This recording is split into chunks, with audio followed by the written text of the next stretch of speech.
Hey, everybody. Welcome to another fun, exciting episode of This Board Game Life. This is episode number 100. You heard that right. 100. You got to do that 10 times. So you got to keep Okay. repeating it That's there. not going to happen. No. Yeah. You had a visual treat. A woo woo. If you're watching on video. And this is episode 100, the big 100 of This Board Game Life, and it's titled This 3D Printing Life. What an exciting name. Actually, are people going to be confused as to what the podcast is or what the show is? Is it This Board Game Life or is it This 3D Printing Life? Both this time. Yes. We're bringing you double the content. 3 times. This is a crossover episode. This is like, I don't know, when Arnold from Facts of Life went over, what's the show with Gary Coleman with his brother? Is it Facts of Life? Different Strokes? Different Strokes. Yeah, where they went over to Facts of Life with the girls. Or something like that, or Brady Bunch goes to somewhere. I don't know. Anyway, just admit, Rob's announcing a new podcast. He's going to start up calling this 3D Printing Life. Yeah, there you go. Or This 3D Printing Life. It's got to have this in front of it. And that smooth intro that I did. I haven't announced myself. My name is Rob. And with me, as always, that smooth, sexy voice that you heard just a couple seconds ago. That's my good buddy, Mark. Hey, everybody. How you doing? Welcome to the show. We got a lot to talk about. I'm excited about this episode, Rob. Yeah, I am too. I am very excited. So actually, with that being said, let's get rolling with the show so we can talk about all that fun stuff. And let's see, we just need to take care of a little bit of business real quick. You can find our show on a couple of different formats, right? You can find us on YouTube, where you can find both the podcast, right? So there's a video podcast. There's also an audio podcast on there because, hey, YouTube does everything now. It does all sorts of stuff, podcast, video, all that good stuff. So those are both on there. And we've got a whole ton of content, unboxings, playthroughs, reviews. So make sure to check it out. And don't forget to like and subscribe. Perfect timing, my friend. Mark just queued that right up on the video portion. And we really appreciate it if you like and subscribe, because that really helps promote the show. And lets more people find out about the goodness that we're putting out there. So before we get on with the meat of the show, what have you been playing lately? There's a couple 2-treat things. It's been a slow week. I got my dad's visiting for a couple of weeks, but I did take him to a game night, my normal Wednesday night last week. Oh, no way! Oh, that's cool. And yeah, he had fun. We played some lighter fare, and but what we did play is we played some Don't Llama, which I still find is a really fun little card game. Don't you have to pronounce the llama? Llama? No, it's llama. Don't llama. We played some Flip 7, and we also played some 7 Wonders Architects. So those were the 3 that I had already played. And then some friends of mine brought in a couple other things that, I told them, hey, my dad's coming. I'm going to bring some lighter stuff. And they brought a couple things that they thought that he would enjoy. So we played a game called Phantom Inc. Is this anything that you are familiar with, Rob? I don't think so. What's it about? So this is pretty interesting game, tattoos? Actually. It is not. You are basically dividing up into teams, and you get this stack of cards. There's a stack of cards in the middle, and I think each team gets 3 cards, I think, or I don't remember how many we start with, but you pick 2 of these cards, and they basically have questions. So there's something we have to we have to ask questions, but we can only ask what's on these cards that we get handed to us. One of the people on our team is going to give the clues, okay? And so we basically depict a card. It might be like, what's the opposite, or where would you use this, or something to that effect. So we'll hand that card. We'll hand them we pick out two questions out of a hand of like 5, and we give them to the clue giver. They're going to take and look at them, and they're going to pick one of them, and they're going to discard the other one, and now they're going to start writing on this board. Start to kind of spell out the answer. Now, our team can tell them, and they'll put out one letter at a time. And then we can tell them to stop whenever we think we might know what they're trying to spell, because we know what the question is. Then we stop. Then it goes to the other team, and they can basically do the same thing. And we won't know what the other team's questions are, but we get to see the answers written down. So what you're and both teams are trying to guess the exact same item. So even though we don't know what the answers or the questions are being asked, we do get to see partial answers written out.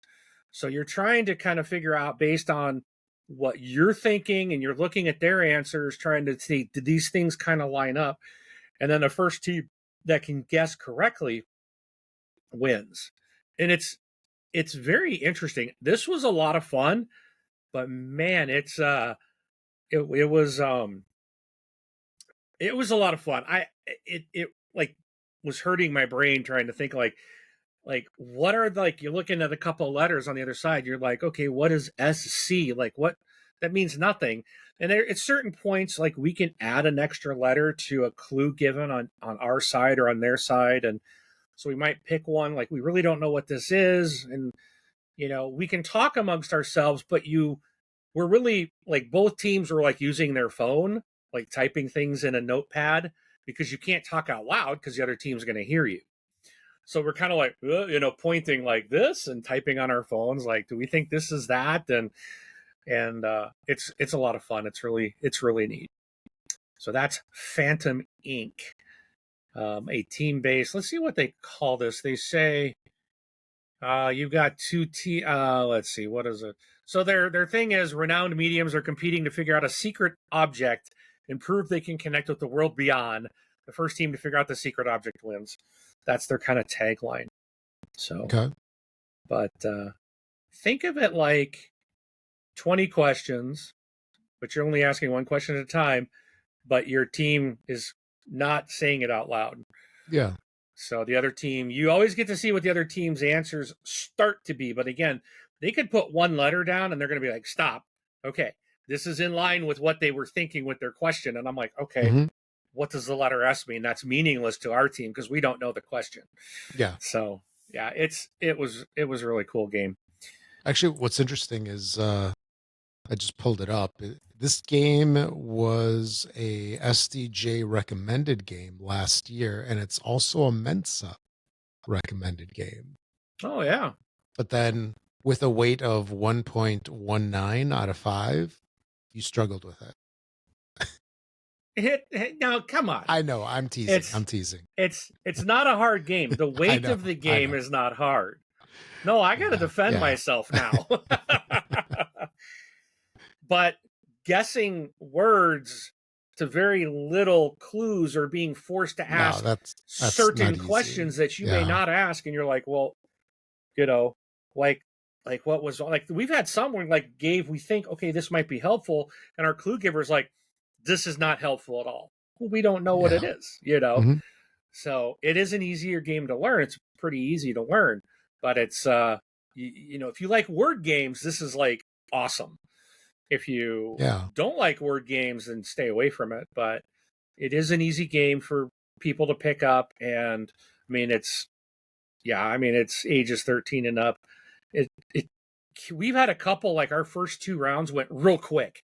Like, they guessed them immediately, the other team. We're just like, we didn't even get a shot, But then our third game it was a much harder thing to guess. and it was like the people that were running like it was a husband and wife team that were playing the Clue Givers in the first 2 rounds, and they played. This was their game. They've played it a lot, and they were saying like the first 2 that came up, like the questions that were asked were like just perfect. Like it just, they're like, this just normally doesn't happen. And it did like twice in a row. But then the third one was more, this game went longer and was more online with what they said what the game is normally like, where you are going back and forth and people are just like, even the other teams like, we don't know. But it was interesting. It's like, soon as they had it, they did their turn and they got a clue and they're like, oh, and they knew what it was, but they have to wait till their next turn. But we figured it out before their next turn and we got the win. So it was pretty cool. It's a lot of fun. Again, Phantom Inc. Really fun game. The other one, that's the last one that I played this week, is a game called Obscurio. Okay. And so I am not a fan of Dixit. I don't care for it. I never really, I've played it. I've played a couple different versions. I don't get it. Like, it didn't click with me. It's not your jam. It's not my jam. Then supposedly there's another game. Is it Mysterium? I think is similar to Dixit, I guess. I've never played Mysterium. This is just what I've been told. But the people that brought Obscurio said they didn't like Mysterium. But then they played Obscurio, which is kind of Dixit-like and Mysterium-like, but a lot better. Okay. And so, and when they said Dixit, I was like, oh man, no. Well, this game is nothing like Dixit. It's Dixit in the fact that there's a clue giver. Again, it's a cooperative game, sort of. There is one person. We have like 8 people. One person is the clue giver. 8 people? We had 8 people in the game. Oh, wow. Playing. You can play 4 to 8. Okay. So we had 8, and one person was the clue giver. They want everyone to win. They're trying to give you clues, but they can't talk. So there's like these pictures, these little dials that will have just pictures, kind of like Dixit style, right? And he's going to put, or they will put these little pointers, either both of them on a picture or one on each picture, or there's these ways they can kind of try to communicate to you just by pointing to certain things. And then what there is there's this board out in front of you, and there's like 8 doorways, and they're going to have more pictures, and they're going to kind of come out randomly. So there's this whole setup thing, and there is a trader in the game. There is someone who's a trader. And the only way for them to win is to get the rest of the team, get the game to fail, to have us lose the game. It's the only way they can win. So they're going to try to maybe throw people off or skew what people might be thinking. And so there's this whole thing where you get cards dealt out, someone's going to be the traitor, and then like at the beginning of a round, everyone closes their eyes. The person who is moderating the game, right, running the game, will tell, okay, the traitor, open your eyes. And they're going to show, they randomly pull some like cards off of the top of the disc, the pile. And they're all these little cards. They're like these circular discs essentially that have all these pictures on them. And he puts them into this like closed booklet, like sleeves them in. And then he opens it up and like, and I wasn't the trader, so I'm not exactly sure what the point of the trader doing this, but there's things. Can you hear them do it? No, because they don't. The moderator will just say, all they do is say, "Trader, open your eyes," and then you'll hear them say, "Trader, close your eyes," and then say, "Everybody, open your eyes." What they're doing, my understanding is that the trader is going to just like put some fingers up, like 1, 2, or 3, or whatever, or 8, to like remove a tile or something. So it's like they know they know, they get to see what the door is.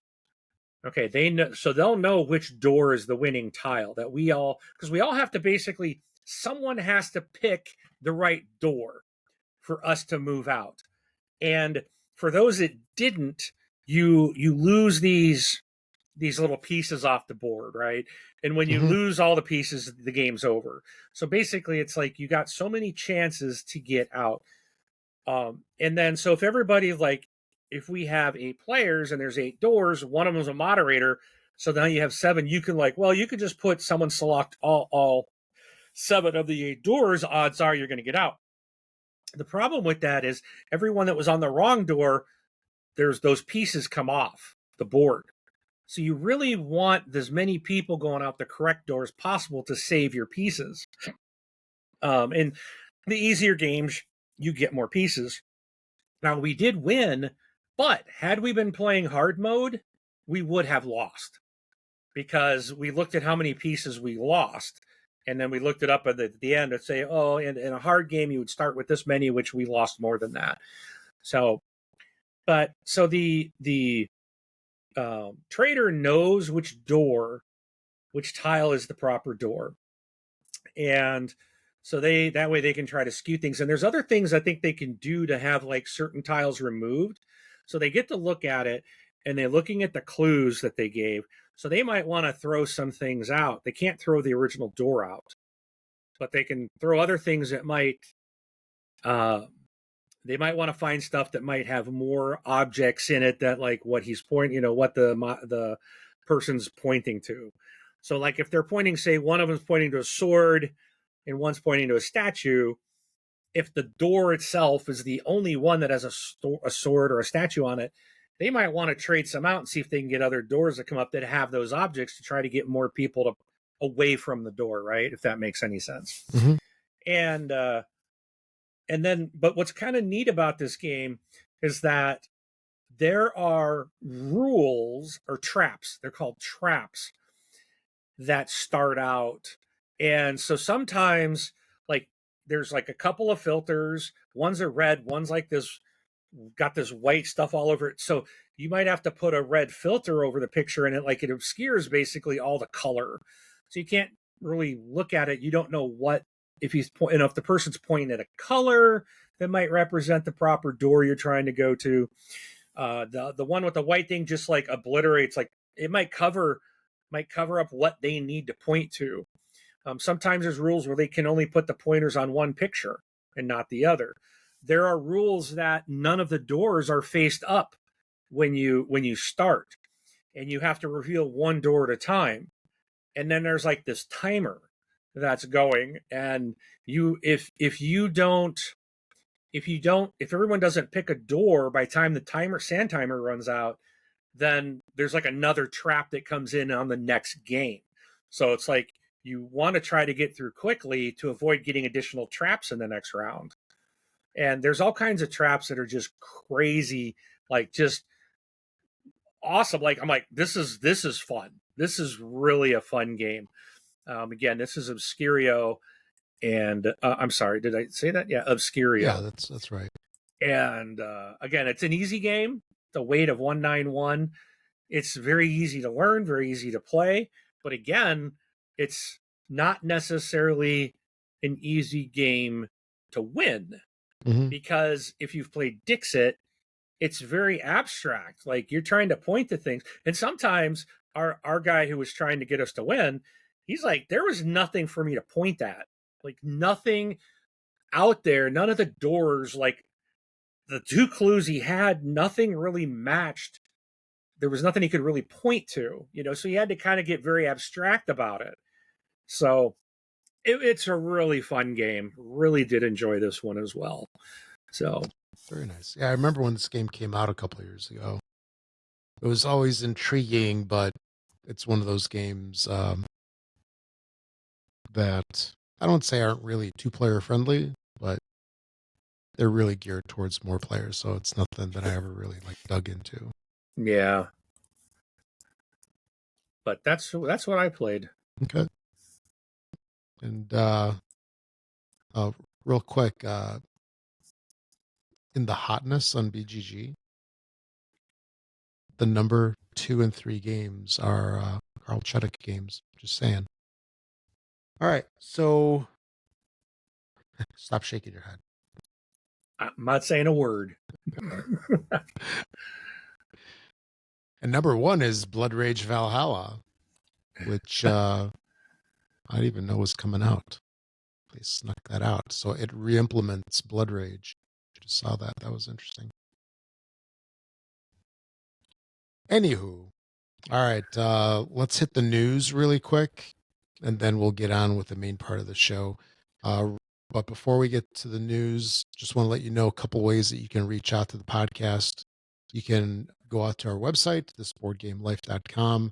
There's multiple ways on over there to communicate with us. All of our shows are over there, both on YouTube, links to everything, both podcast and the reviews and other YouTube content.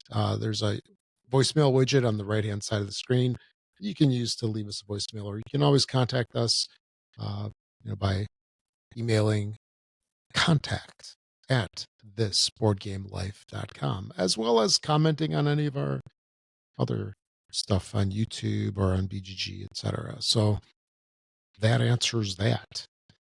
So let's jump into the news real quick, kind of maybe blast through this, and then we'll hit the meat of the show. You want to take a couple of these, or how you want to do this? Oh, well, yeah, some of these are mine. All right, yeah. All right, let's see which.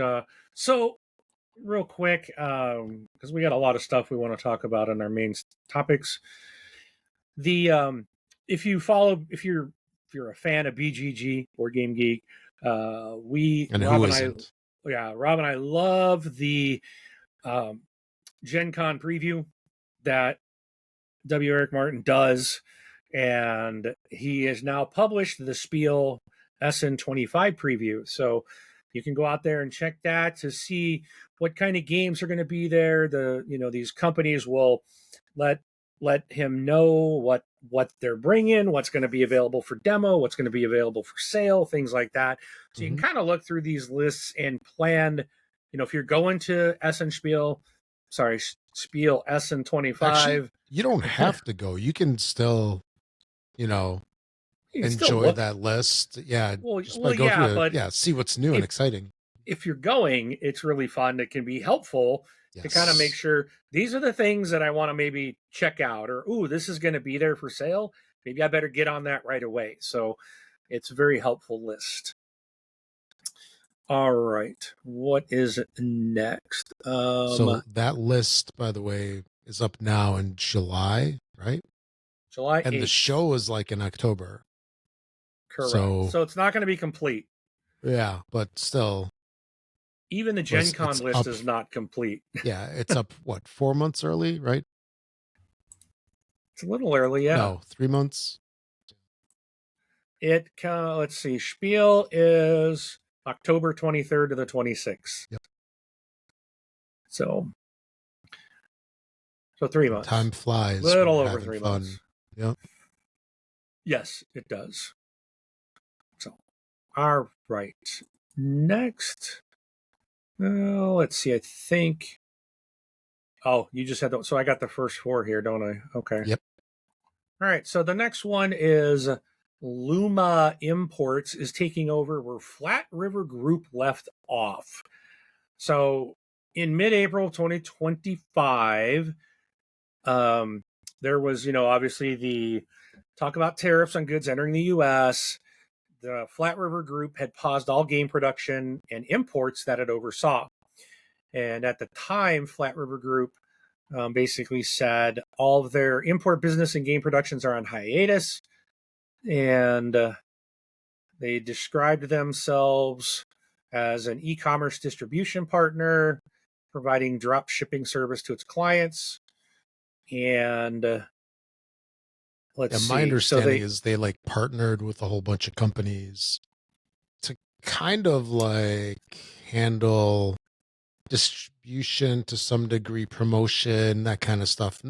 I don't know if they actually warehoused and shipped games, but they helped distribute the games within this region that Right, were in in North the United America. States. Yeah, North But America. it got into publication business in December 2021 when it purchased Greater Than Games, followed up by in 2022 by the purchase of a distributor publisher, Luma Imports, and publisher Synapsis Games. Now, in addition to owning those, Flat River Group developed itself into a company that would partner with non-American game publishers such as Yellow, Horrible Guild, and Sit Down to assist with the marketing, production, distribution of those titles in North America. Now, as of July 2025, that part of their business is over, with former VP of Hobby Distribution and Business Development, Jules Vittor, as Assistant Director of Hobby Distribution, Colin Young, and Danny Lowe, leaving FRG to launch a new distribution company in collaboration with ACD distribution owners, Bob Mayer and Danny Prossel. The name of that company, Luna Imports.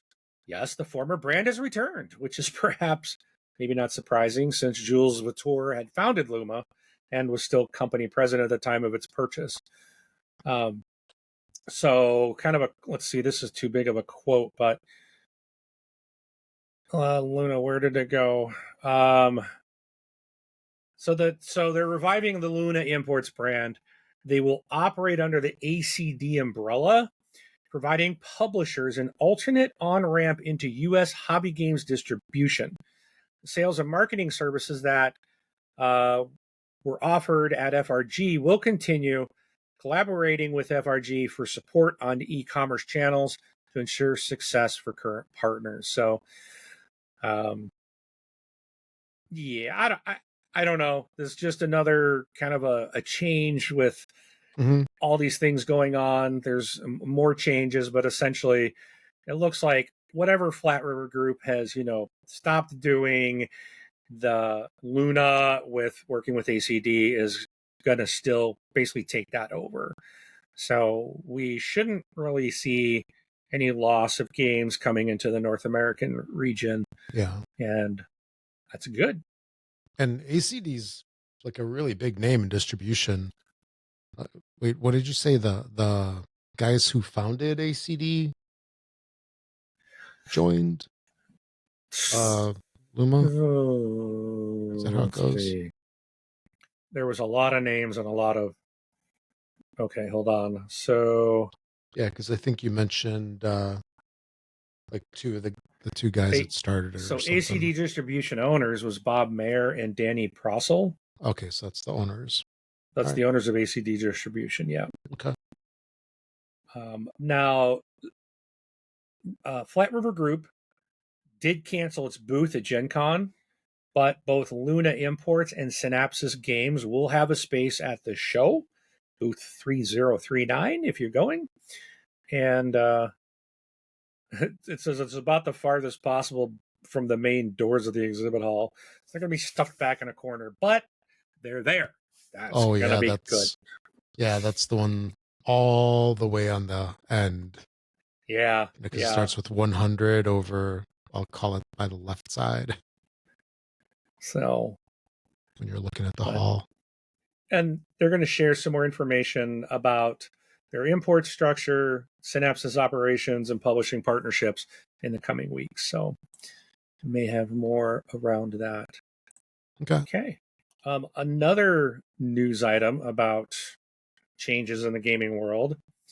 U.S. publisher Tabletop Tycoon announced the acquisition of Trailblazer Game Line from Mariposa Games, Canvas Game Line from Road to Infamy Games, and a handful of game lines from CMON, specifically Blood Rage, Rising Sun, Ankh Gods of Egypt, Arcadia Quest, and Starcadia Quest.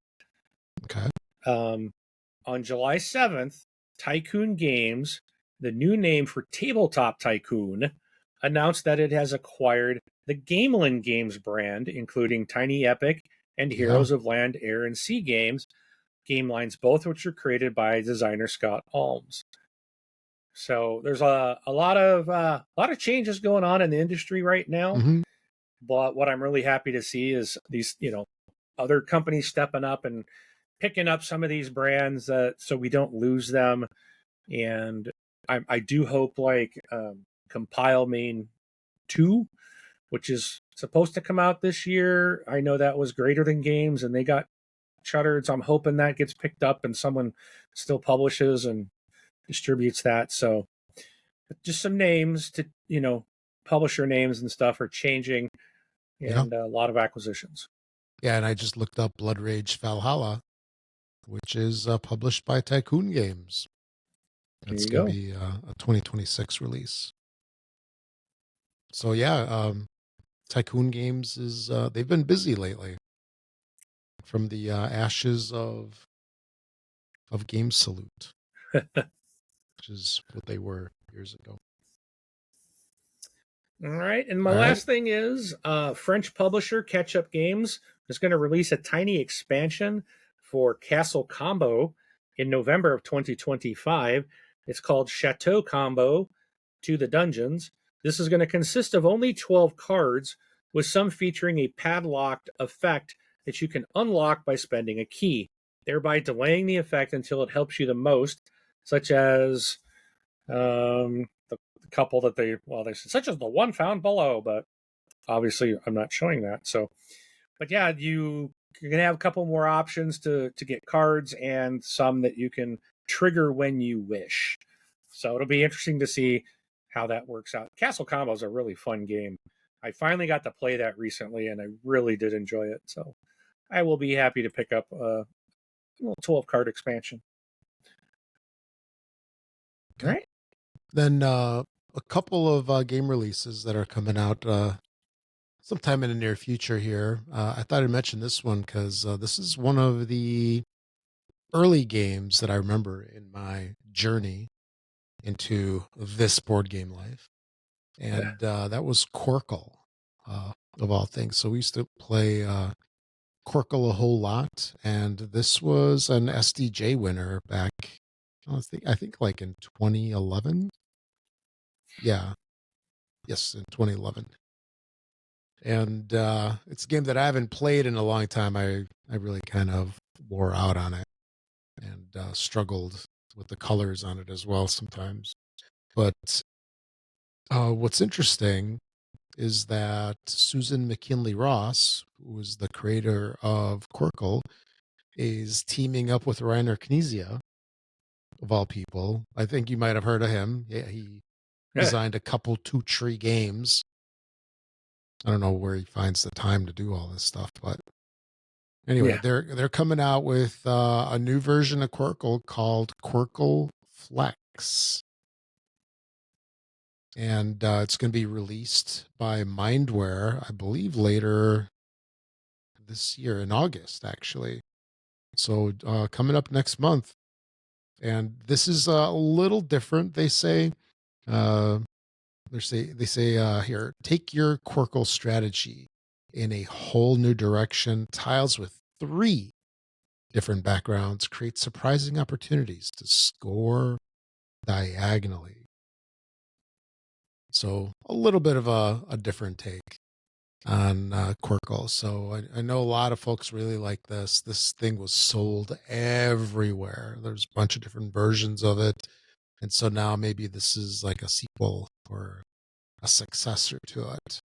And we'll see how it is once it releases. 2 to 4 player game. Looks like it will be at Gen Con. So Mindware is going to have Gen Cons over there. Our Gen Con copies available for people to buy. And and that's it. That's all I got. I'm not going to cover the other stuff. All right. But yeah. All right, let's I'd check out a new Corkle. I'd be all for that. Yeah. Yeah, the like for me, I never really disliked the game. It's just I got so worn out on it because we used to play it a couple times a day. Actually, that was back in the day where I'd have my new game that I wanted to play so I could talk about it on the show. And it's like, all right, let's play this new game. Oh, let's play Corkle before that game. And then it would be like 1 or 2 maybe sometimes 3 Corkle games in a row. And then the thing that I dreaded hearing is, I'm tired. That's enough for today. I'm like, I didn't get my game in. Anyway. So let's move it on over to the main topics, because I know folks are really like sitting on the edge of their seats waiting to see what we got brewing here. So first up, before we get on to the 3D portion of the show, I thought it would be fun to talk about some of the things that we really enjoy about games, and then some things that are a little irritating or that we don't care for. Right. So Okay. this could be anything about a game potentially. It could be production, it could be design, it could be implementation. Um, so it could be a little bit of anything, right? It's not really sticking to any one particular topic, niche, whatever you want to call it. So let's let's go with you want the good news or the bad news first? Okay, let's do the bad news. Let's get it out of the way. All right. So why don't you take the first one, and then we'll kind of alternate and give commentary, because I got a lot of opinions. Okay. So one of the things that I don't like are boxes that don't hold the original content.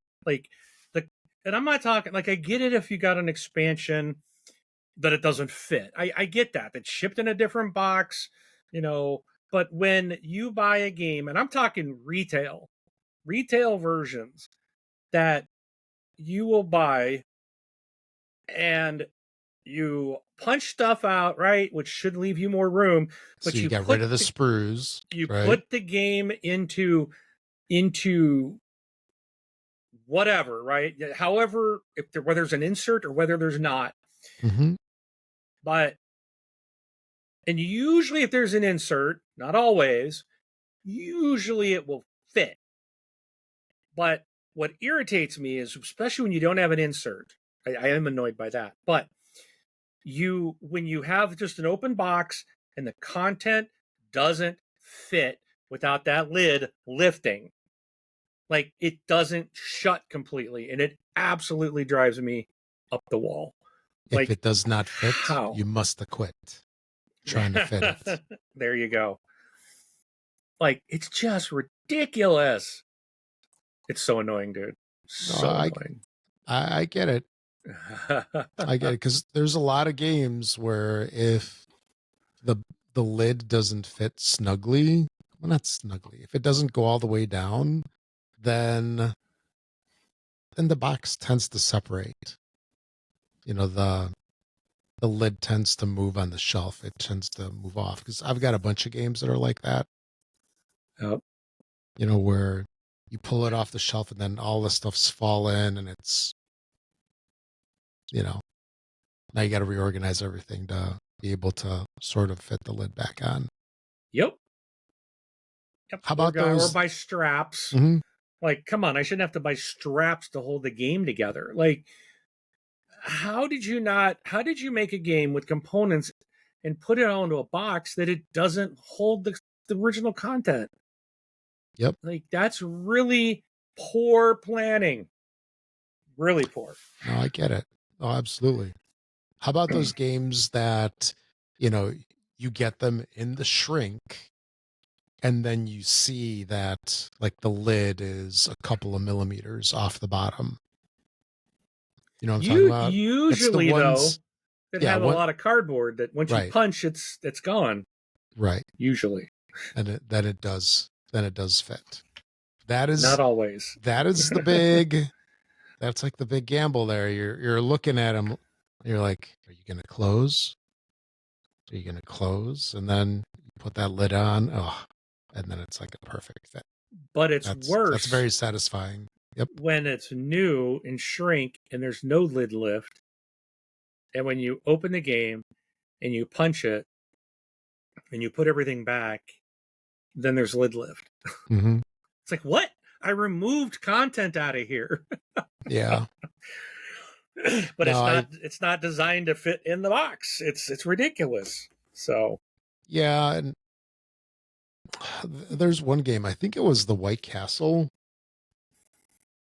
It was one of those Devere games. I don't think it was Salton Sea. I think it was White Castle, where you have components to put together. Like there's these little bridges that you have to put together. And then once you put the bridges together, I struggle getting that game back in the box. Because yeah. now you have a 3D shape. Yep. That's got to fit in the box. And the last thing I want to do is to take that apart and flatten it. Maybe that's the trick. Maybe, But some of those things, once you take them yeah, they apart, wear out. you ruin them, or they get ripped or torn because the company intends you to keep it together. It's like, yeah, but where am I going to put it? Yeah, exactly. So. Okay, so yeah. The next thing for me is one thing that really kind of irks me is games that are redone as new editions multiple times. And I don't mean something like the Cities Collection. What? The Cities Collection. The Cities Collection? Stefan Feld's Cities Collection? Oh, yeah. Well, no, that's fine. You say that because you love that game. You love that's a little different. But or Castles of Burgundy. How many times has it been redone? That one is, I'll say, a special case as well. Notice I'm giving that one a pass. You're giving Stefan Feld a lot of leniency. In other words, yes. Mr. Feld, you can reprint anything you want. Rob's going to buy it over and over and over.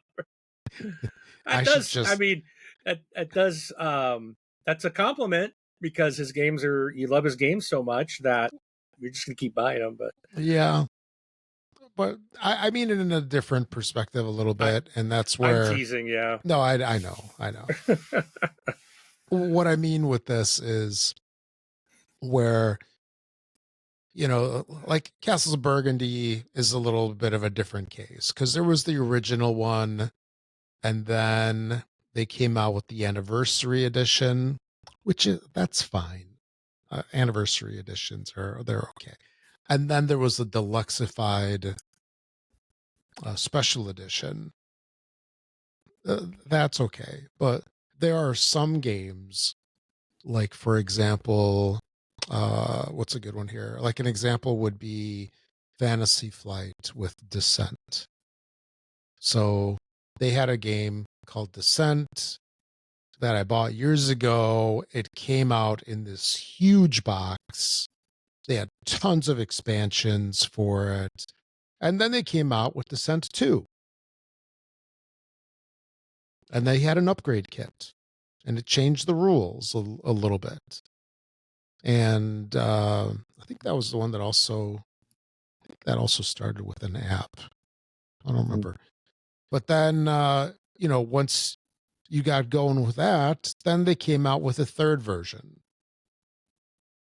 So now there's Descent, Into the Dark. I forget what the name is. That one came out, I'd say, within like the last 5-6 years.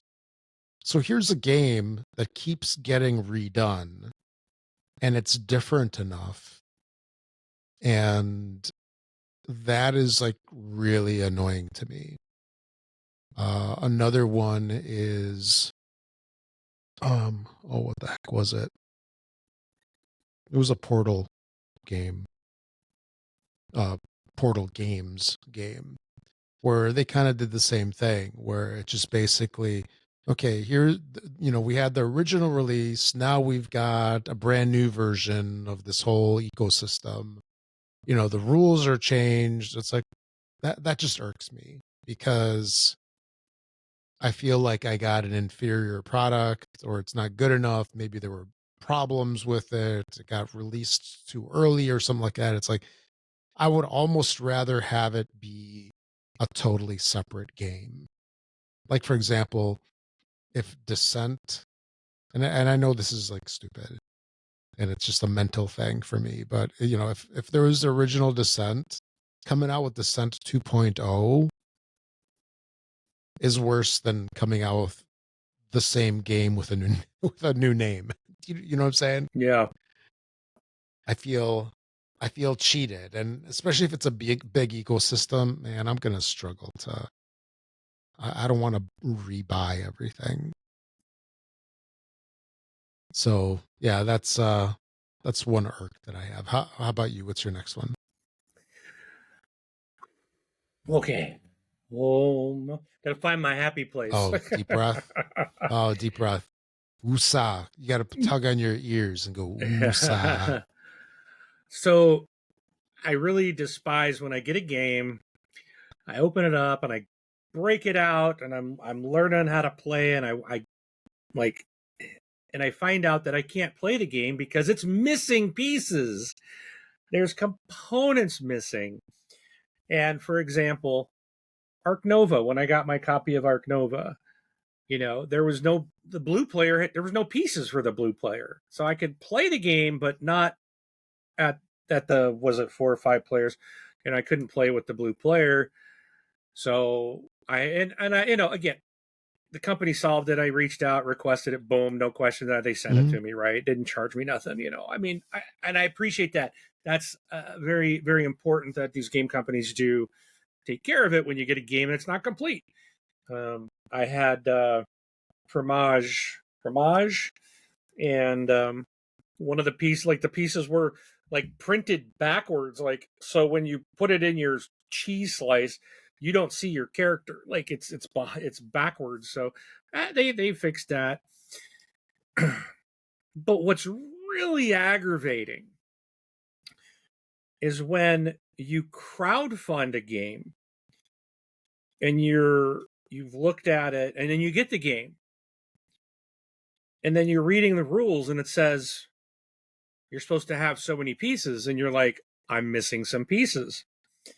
And then you look at the crowdfunding and the information that was there, and you're like, yeah, it even shows in this picture that there's this many of this particular tile. And then you go and look at the rule book, and again, obviously that's where you first found it. So then you go online to the company website and you look at their rule book online, and it says the same thing the rule book does in your box. And then you see pictures all over the website of these tiles that you don't have. So then you complete the form to say, hey, I'm missing this. And the company comes back and says, oh, that was a misprint in the rule book. You do have the correct amount. And I'm like, well, wait a minute. I get that you might have misprinted the rule book, but how did you misprint the rule book and all of your photos of this game, yep, and everything else showing this particular number of tiles that you say are aren't in the game? And I'm not going to throw the game company under the bus. I'm just not. But I am convinced, based on their website, their crowdfunding site, all the pictures, the rule books, and it's not just the rule books. I get a rule book could be wrong and they can fix that, but all the pictures and the media content that is there still on their website to this day shows these tiles that the company now says, oh no, that was just a misprint in the rule book. You don't misprint the rule book and all the photos. These things were there. They made a mistake at the factory. And I think the company does not want to pay to ship everybody that bought this game a new tile, because it would cost them a lot of money to ship to everybody. And that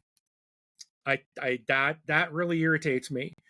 And I really do believe the company is just saying, oh, it's a rule mistake, but it's not. Okay. So basically, you don't care for I don't like covering missing component. Yeah, that covering for some kind of mistake or whatever. Well, I don't like missing components, but the flip side of the even worse is when the company says, oh no, that's just a rule print misprint. Mm-hmm. When it's obviously not, because we've seen so many pictures, different pictures on multiple sites, including their own. To the day I sent that to them, their Mm-hmm. site was still showing that. Yep. It's like, you got a lot more than a rule book issue. And so, you know, I'm not going to back this company anymore. I've had quite a few quality issues as of late. Okay. I've backed a lot from them, and I pretty much, I think at this point I'm done, because I really do believe at this point, you burned me once, you burned me twice, you've burned me three. Now, okay, this is like the fourth time, and I think this one's egregious. So I don't like that. I think that's bad. It doesn't help the industry. If you say if the game's supposed to include it, you better give it to the consumer. If you screwed up, that's your problem. That is Okay. not the customer's problem. Anyways, enough. Whoop. Yep. Om. All Om. right. All right. Back to my happy So, place. so my next one is this has to do particularly with cards. A lot. Not every game has cards in it, but a lot do, and some games are nothing but cards. Like for example, Dominion or some of these other uh, deck builder games. But what really is annoying to me is when these or any kind of game has an insert or some kind of method for storing cards. And I'll use Dominion as an example, right? This is a game that it's a deck builder that you shuffle a whole lot and the cards get a lot of use. So those are the games that typically you want to have sleeved, just so that the cards don't get jacked up and so forth. They're protected.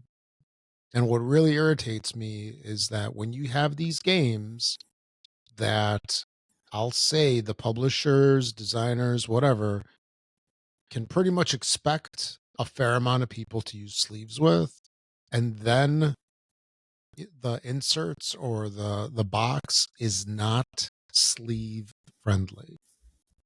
A really good example too is Onirim. The first version came in one of those. I don't know how to phrase it. It's the cardboard box that's as big as like 252 card packs. You know what I'm talking about, Mark? Yeah. If you had like 252 card packs and you put them side by side and those fit in the bottom, Yeah. next to each other, and you closed it. Like there's lookout games, a lot of those. And anyway, Urbion, which is another one of the Oniverse games, that came that way originally. Onirim came that way originally before they went into this bigger format box, which they still use today. But yeah, Onirim is a game that I don't know of a game that you shuffle more than Onirim. It's probably the most shuffled game that I've ever played because you're constantly shuffling this deck over and over. And I wanted to sleeve it. There's no way. There's zero chance of getting that lid on because when you put sleeves on any card, it increases the thickness of the stack of cards. So, because you've got, the plastic in front and behind each card. So that's one thing that really irritates me. If you're going to have a game that people will probably sleeve, definitely support a sleeved deck within your box. And one final thing to add is if you have a game and if the publisher has a game and the publisher sells sleeves for that game, also have the box support a sleeved deck. Because now at this point, it's like because some of these games have really nice sleeves. You know what I'm talking about? Where it's, they have like Yeah. the colorful art backs, like, what's that space deck builder? from White Wizard Games. Star something. You don't talk about it's the game that I brought to Arizona when we came to visit that one time. We never finished a full game of I the have, Star. I have no idea. Yeah, maybe it'll come to me. But actually, they just launched a Kickstarter the other day for like a new version of this game. But anyway, yeah, if the manufacturer especially has sleeves that they sell as a premium add-on, please have a box that fits the sleeve deck, because that's so annoying not to Are be you able to fit you it. talking about Star Realms? Yeah, Star Realms. Thank you. Oh, okay. Yeah, yeah, they have Hmm. really nice Star Realms sleeves. But yeah, again, that's enough of this one. But yeah, sleeved cards. Please have a box that fits them. All right, you're up. What you got now? All right, next, my last complaint. The last, because Rob limited me. He says, "You're not going to sit here and complain all day," because I could complain all day. I mean, who can't, right?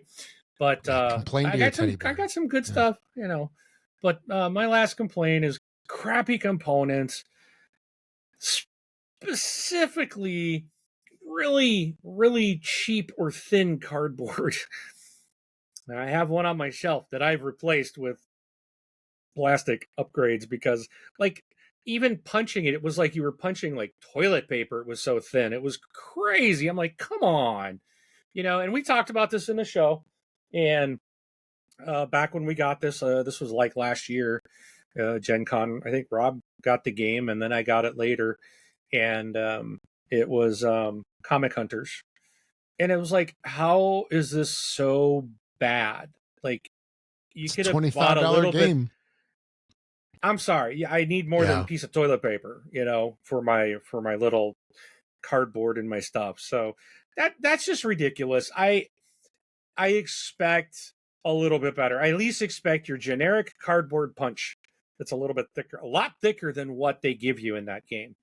That Okay. that was just like a sheet of paper that they just printed, and it's like I'm punching. It's like, oh my gosh, this is gonna tear. It's gonna rip. Yep. That was bad. That was bad. So, you Yeah. know, if it's It's gonna cost yeah five the bucks more, I would have paid $5 more. yeah, I would say the quality of it is kind of like on par with what you would find in like a Hasbro game for little kids. Yeah, and Like this Chutes and is not what that Ladders and was. yeah. Yeah, that's not what this game was. Hmm. And the people that were going to buy this were going to pay. They would have paid a couple more bucks, and no one would have complained. If to cover the cost of a little bit thicker Yep. cardboard, a lot thicker cardboard, actually cardboard. But But anyways, every time they have this, that's an opportunity to have a deluxified version. yeah, but they didn't offer one. No, it comes out later, a couple of years. So you rebuy the game. It's like the game coming out on vinyl, then it comes out on 8-track, then you buy it, you buy it again, and then it comes out on CD, you buy it again. Well, I can say that two of my complaints are now complaints of the past. There you go. That is true. And More on that later. yeah, and I was gonna also add, when you have, well, what I'll call, chintzy cardboard, if it's even cardboard, because I don't think some of it even counts as cardboard. What we know as cardboard is Yeah. also components that are warped. Oh yeah. That's really annoying. Like Yeah. where you have that, let's say like player board that you can spin like a top. You can just give it a good spin and then it just spins for like 30 seconds, because Hmm. that's how well balanced the curvature of it is. Okay. And then my last one here, this is going to take us out of the bad list, is box size variants. And this one, I'll say, goes across a couple of different things, but you all know exactly where I'm probably going with this. So, first of all, is where you have a series of games, and every add-on to it is a different shape. It's a different size. Okay, if you have, let's say, like a Ticket to Ride box for the main game, and then you have an expansion that needs its own box, or let's say some kind of add-ons, if they're the same size, let's say of width, length and width as the main box, fine. You can put them next to each other on the shelf and they're fine. But when you get some of these like add-ons or subsequent versions of these games and you want to keep them together and that other stuff is a goofy size, you can't put that next to the main box. So like a prime example is going to be there's a game called Seasons where its expansions came in these little teeny boxes. Seven Wonders, I believe, also kind of had a similar type of thing. And funny, I just saw you typing that. So Seven Wonders, I believe, also had like add-ons and such that had other sizes. And I'm not even going to go into the metal boxes. Oh, well, I'll do it. I'll do it. Forbidden Island. I was going to say, released 4 games, and the third one in the series is in a cardboard box that's bigger than all the others. And then your 4th game, you go back to the metal tin. Oh, I hate the metal tin, but now I got 3 out of the 4 in the series. Yeah. Oh, yeah, the metal tins are annoying because they do dent. Like if you put any weight on the top, it will like concave itself. But then my OCD, man. Yeah. Like you're talking about box size and variants. Now you've got 3 tins, a cardboard box, another tin. Oh, and the cardboard box is taller. Like, how? Who did that? Oh, man. Yep. Home. Yeah. And then that creates, all right, Ticket to Ride size boxes, cool. They're fine. They fit nice on a calyx.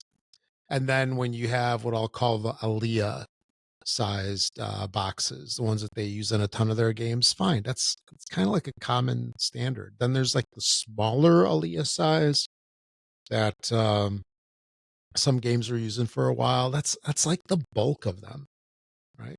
And then you get the odd shapes. And I really struggle. It's like, what do you're basically playing like a 3D like Tetris length, game, width, and height shelf. Tetris game, trying to fit these on your shelf because it is a problem. Shelf space is a luxury, and you try to cram as many games as you can, and then good luck trying to find something later on. But yeah, boxes that are inconsistent both in size and even construction, metal versus cardboard, very annoying. And then also, like Flip 7 that comes in that tuck box. I do not like those. I do appreciate how the tuck boxes, they don't come apart. Like if it had a lid, right? I mean, the reason why I think they use the tuck boxes is that they can easily make it so it hangs on a shelf off of a peg hook. Right. I get that. So, Flip 7 is going to be very retailer friendly. You can probably sell it in, Target, Barnes and Noble, Walmart, maybe even, I don't know. But, yeah, I feel like I'm tearing the box when I get that thing open. But anyway, tuck boxes. Yep. Hate them. Yeah. That's, first world problems, right? Yes. First world hobbyist gamer problems. And with that being said, that's the end of our list of gripes. And I can add one last thing before we move on to the good stuff, the thumbs up stuff. And that's that if you've got some gripes that really bug you about games or the hobby in particular, just let us know. Reach out to us, either shoot us an email, say, hey, episode 100, these are my gripes, these are the things I like. Let us know. We'd love to hear from you, and we'll read the stuff on the show. You can also do a recording of an, let's say on your phone, and send us an MP3. We'll play it on the show, and you can also use our voicemail widget. So with that being said, how about we get on to the good stuff that we really like, that we really enjoy. Why don't you take this like first one? inserts that hold all your content.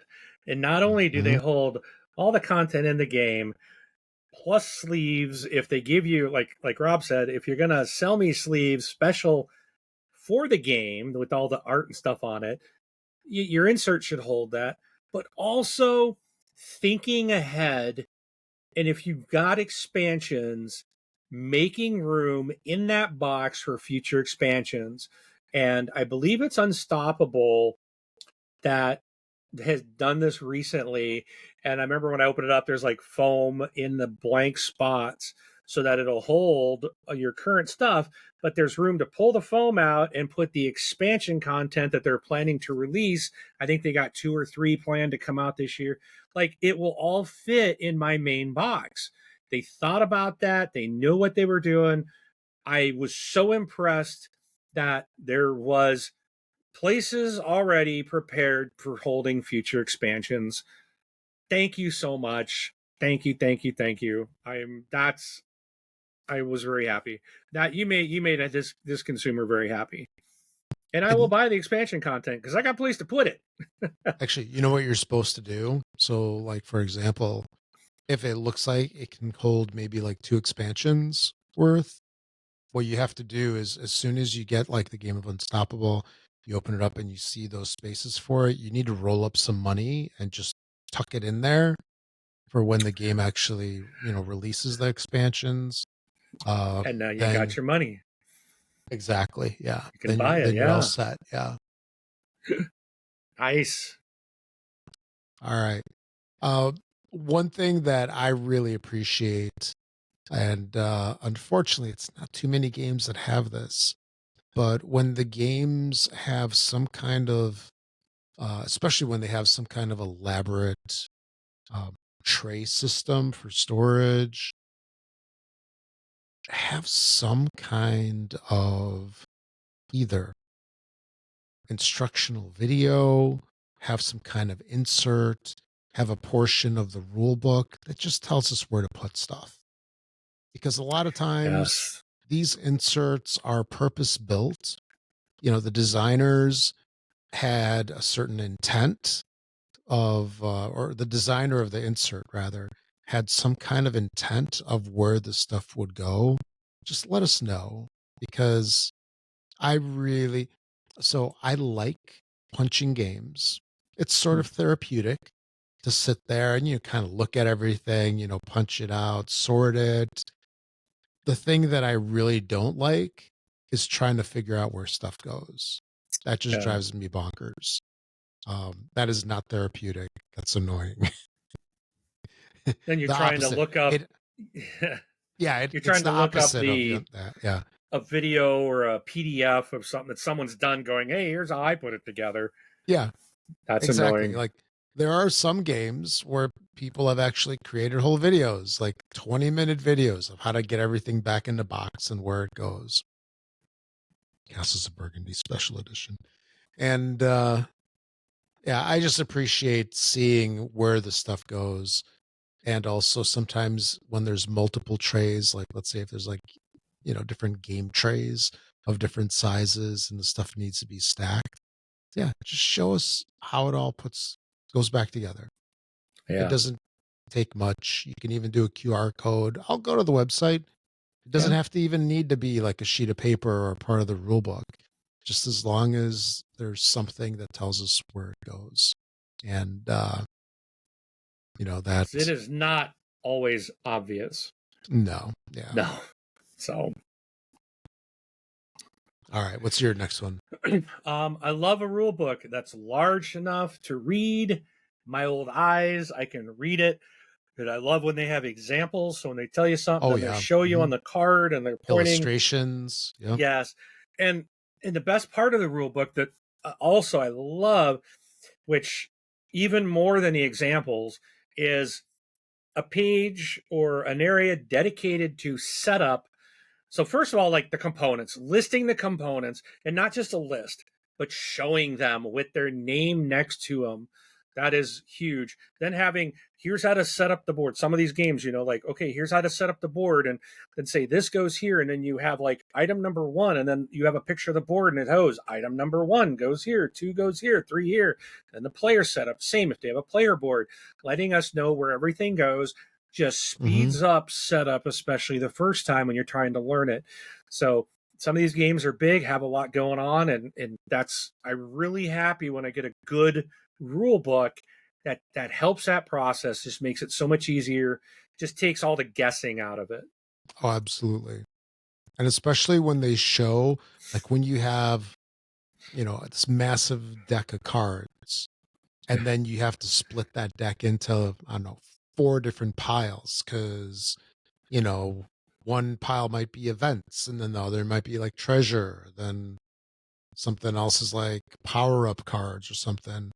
It's not always obvious when you're playing the game for the first time as to what the cards are and how to separate them. So having like clear info as to like, all right, look for this card back, look for this, color or this shape around the border of the card. That really helps. Okay. Yes. And then one thing that I also really appreciate is that Kickstarters that release reasonably on time or early. I definitely appreciate that. It's a little annoying. I've there was a time where I would really watch Kickstarters and read about the status on them. I don't do that so much anymore. Like nowadays, I know you're in this situation, Mark, where it's like, oh, UPS shows up, a box showed up. I have no idea what it is. And then you find out it's a Kickstarter that you backed 2.5 years ago. And it's like, okay, I totally forgot that I backed it. And I don't even remember what the game is now because I totally forgot about it. So Yeah. I appreciate when the games come out early, when they come out on time. If they say it's going to take a year and it comes out in a year, great. I, it doesn't have to come out immediately. It doesn't have to be something that comes out in a couple weeks, like Queen games. We've talked about this before, where the games are, on their way. They're heading to distribution when you do the Kickstarter, and then you get the game in a couple weeks. Even that's fine. But yeah, don't. I just don't. I don't really care. I see. I'm trying to be positive. I need to be positive and not bring up the negative in this. So Yeah. I appreciate games that ship on time. There you go. Yep. Well, especially since we put our money up front and spent our money a long Yep. time ago. So I know things happen, but it's nice that the company that will respect our money and our backing them. I don't know, when it ships a year or two later, it's like, you really, I look at it as like they didn't care, you Mm-hmm. know, and it depends. If it's a large company, they didn't care. If it's an individual or very small organization, then I got a lot more leeway because they're maybe new. It might be their first one. They maybe just maybe they're not going to retail and everything is just what they're doing in their crowdfunding and they're small and I can respect that. I get it. Okay. You Yep. need more time. Things are Right on. so Yeah, and all let right. me branch out real quick. I had a game. How long ago? This was a little while ago. That I kickstarted, and then that company had a bunch of other games that they kickstarted, and then what they wound up doing is they said, "Hey, we're gonna combine all of these, so they ship over at the same time." they all didn't kickstart at the same time. So this turned into one of those where, you know, you kickstarted it and then it's like you forget about it because it just sat in a container. It just sat at a printer or a manufacturer, just waiting to ship out because the company wanted to save shipping costs. You know, because I get from a business perspective, maybe that makes sense. You know, I'd rather have the company do something and not go bankrupt or belly up or be able to, not ship the games, whatever it is. But, to have them hold something that I paid for a long time ago is not cool. Right. Because I'm paying full price for the shipping. Because you know how ridiculous how expensive some of the shipping is. You buy a $40 game and you pay $20 in shipping for a Kickstarter. Actually, yeah. let me take that back.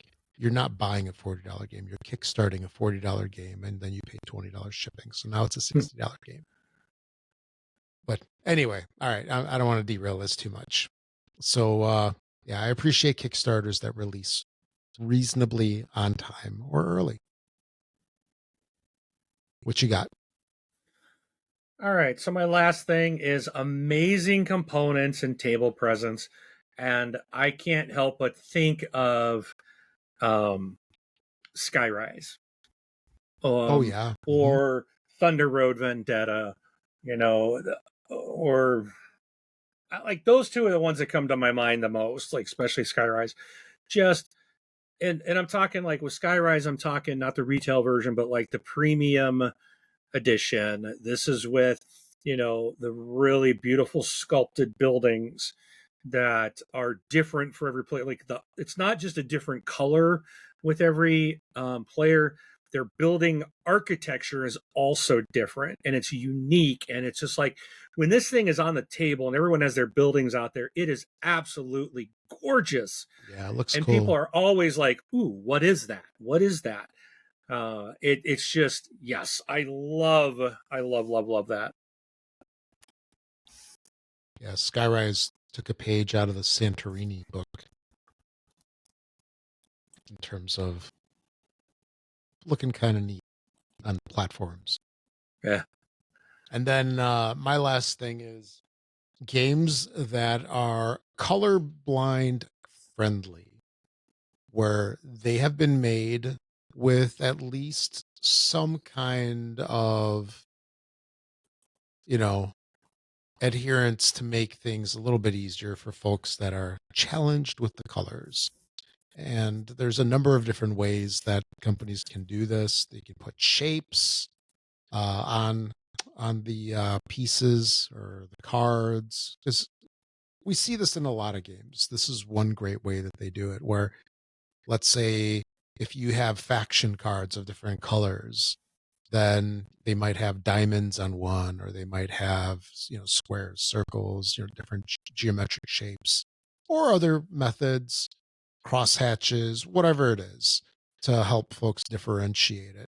Because I know sometimes for artistic purposes, that they might not want to go too crazy with the colors, and when you're colorblind, and some folks are worse than others. Thankfully, I'm colorblind, but not too bad. But still, red green is a problem. And when a game does not take into account its color choices, games are unplayable. They are utterly unplayable. Like, as an example, Quirkle, the original version that I got many, many moons ago, like 15 years ago almost now. There were times where I could not tell the difference between the purple and the blue colors, and you can't play the game. You just can't, because half of the tiles all look the same. Granted, light does factor into things, so if you let's say maybe you use a daylight bulb instead of an incandescent, it might help. But I really appreciate games that take that into effect or into their considerations, and they just make it easier for folks. All right, so that's our list of good stuff. And again, if you have something that you find that you really enjoy that we haven't talked about, just let us know. Send us an email at contact@thesport.game.life or hit us up in the comments on BGG or YouTube or whatever, and we'll throw it in here. All right, on to the really meaty stuff here. I am dying to find out about this, because Mark, you have embarked on a bold journey. I was gonna try to say something Star Trek, like something really clever about like a 5-year journey. Hopefully, I don't want to make it a 3-hour tour. No, that would not I've be gone good. beyond the 3-hour tour, but it's pretty exciting. You are boldly going to a place where other people have gone before. Yes. Isn't that the Star Trek, or a bold new journey where people have not gone before, or something like that? I don't know. I don't remember it exactly. Yeah, that's the Star boldly Trek go life where no man has gone before. Yeah. You are boldly going where other people have gone before you. Exactly. Yeah, it's not that bold. You are going in their footsteps. But maybe it's not bold, but it's pretty darn cool. And yeah, that is the world of 3D printing. So now, cue the logo and intro music for this 3D printing life. Just kidding. So yeah. Tell us what's been going on. All right, I will if you let me. It's like you're more excited than I am. I am. I know. I want to go down that road too. You were close. I almost talked you into it the other day, but so I have been looking at 3D printers for a while, and I just I just kind of felt it was something that I probably didn't want to mess with. It would probably be a lot of expense, and then maybe I wouldn't use it. But I've spent a lot of money on inserts, for games, specifically when you get an expansion or you buy a game retail or crowdfund or whatever, but you get the game and it doesn't fit in the box. And like I said, one of my complaints earlier is now not a problem for me. It's not a solution it shouldn't be a solution where these companies, just print yourself an insert. No, that's not how it should work. But I now have the ability, and I've queued up a couple that for some games that Rob and I both have recently got. And I think, Rob, you were the one that sent me hey, look at this insert. And I'm going to be printing those very, very soon. I got one queued up already. So I'm going to fix the problem of the stuff not fitting in the box. But I did go, Bambu Labs has a anniversary sale going on right now. It's like their 3rd anniversary, and it was pretty significant. Sale. Yeah. It is. And it's the ones I've been looking at, and I've done a lot of reviews and watched a lot of information about them. And basically it comes down that it seems like for what I want to do, again, this is for what I want to accomplish and what I want to do, that the Bambu Labs P1S is a perfect device for me. And so I decided to order these from the company. And I did get an AMS, which allows me to have like 4 different colors if I want, and going into the printer so it can auto print multiple colors and stuff like that. Did it come quickly? Know if a couple of days, or did you wait a long time? It wasn't a long time. I think it was within 10 days. Oh wow! Okay. It took a while. I ordered it like over the 4th of July weekend, I think right before. So that was last week. Delayed it. That was a couple of days ago. Wait, was it? No. Then I ordered it before that. The 4th of July was Friday. It was before that. Okay. I don't remember. I think I got it. Maybe it was the end of June, but we had the holiday in there too. So, and I don't remember if I must have got it before the holiday then. I got it on Monday, right? What is today? Today's Tuesday. Oh, I didn't get it. You've had it over a week? No, I don't. I'm so excited about this. You don't even know what day it is or where you're at. I don't even know when I got it. All I know is I've been printing every day since I've had it. Look at that's crazy. It's got like 3,000 Stop miles on asking it me already. questions. You're causing me problems. Don't ask me questions Ask for you hard answers I don't questions. know. Yeah. When did When you did you get get it? it? I don't know. Like 3-4 days ago. Anyway, I think it showed up on Saturday. I don't know. I've been on vacation, and It's that's like the problem. it's like I I'm was on asking you vacation some. last week. It's like I'm asking you some crazy question, like when did you talk to Gavin Newsom or something like that? And, I know never it. mind. Never mind. I was on vacation, so days have run together. I Oh, I that's must right. have All had it. last week. Yep. I was on. Yeah, so I'm like I don't remember. So I think it showed up sometime before the 4th. It had to arrive before the 4th because that was just 4 days ago. But anyways, doesn't matter. I got it right. So the most, and the reason I went with this one is, so I've watched a lot of reviews, and I was watching another one from the Dice Tower. So Joey from the Dice Tower does a ton of printing. He does a lot. And he had a video he did like about 4 months ago. So he prints for And himself, or does he have like a business I think does it for for himself, himself? Okay. as far as I know. Mhm. And but yeah, he does a lot of his own prints and things. So he said he's always asked like which one to get for someone that just wants to print. And he says in this video, he's like, my answer was always none. But then he got pointed into the Bambu. Someone said, look, you need to check out the Bambu. And so he checked out the P1S, and he said, this thing works. And he basically talked about it, some, setting up and printing his results and all these things. And he, at the end, he said, for someone that doesn't want to tinker around, mess around, just wants to print, which is exactly what I want to do. He said, this thing is great. It does a great job. The stuff it prints out is amazing. It's very easy to use. And I can echo all that. The hardest part was probably getting it set up. And it was just taking the AMS because it's packed with Allen wrench screws and stuff into the inside. So there's, you got to follow some steps to get everything unpacked and removed. And there's, just follow your steps and you'll be fine. And then, but it once it's all connected, which again is really easy. They say 15 minutes. I say give yourself 45 minutes to an hour. Just make sure you're reading everything. Once you've done one, and I could probably do another one in 15 minutes, but you really can get up and running within the hour. And I did print my very first thing I printed was a scraper tool, which was kind of built in, and it's a built-in thing that comes. You get several things that are like preloaded into the printer that you can just hit the thing on the little LCD screen and print, and it'll just bloop, bloop, it starts. So I've done that. Then there's like a setup, like connect it to your Wi-Fi. You download the app on your phone, and it was so easy to set up. And this thing's like connected to my wireless, and I could even share this printer like if I wanted. Like I could share it like Rob, but I'm not going to because he's going to take over and never let. And then he'll print all the stuff here, and I'm like, I'll have to ship it to him, and I won't let that happen. Well, I'll be canceling all your prints. yeah, you can print everything and then just bring it with you in your empty suitcases. There you go.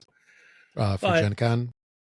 Yeah, so I printed a little scraper, and when you get it, you get this box of stuff, and it included a blade and some screws, and you basically print everything else. So you print the scraper handle and this other little piece that, and then a holder.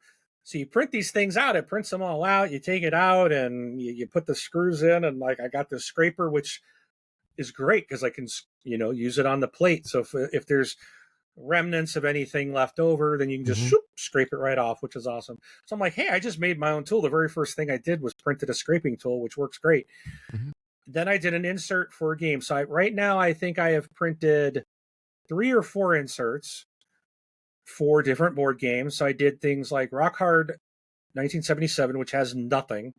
Everything was in baggies. Oh yeah. Now everything is, the cards are fitting in their own spots. All the components have their own trays.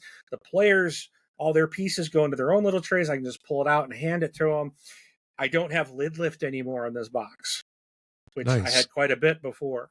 Yeah, and some of these, that was nice. some of these like inserts that they have, the cool thing about them is that they are those inserts then that you can use and just give to players, right? Yep. Like have all the blue players components in one little tray. So it's all Yes. organized. And then when you go to play the game, you're just like, okay, you get this, you get this, you get this, you get this, and then this is the central stuff. So it really helps with setup of the games and also putting it away, and you don't have to buy anything like from game trays or something like that where Right. And I you have to was design that. Yep. so I was doing a video of these things, which these are really nice. If you don't, these are from GameGenic. Gen X, They yeah. don't GameGenic. They don't pay me. I bought a couple of these. I like the smaller ones. It holds like 9 different things. These things are awesome. If you don't have a 3D printer, then I honestly think these are really good way to go. Because then and I'm showing these on the video, but they have these little trays that have a lid, and then they have like these different compartments that you can pull out and put on the table, so that your coins or your resources, you just pull the tray out and leave it, or put the whole container out on the table.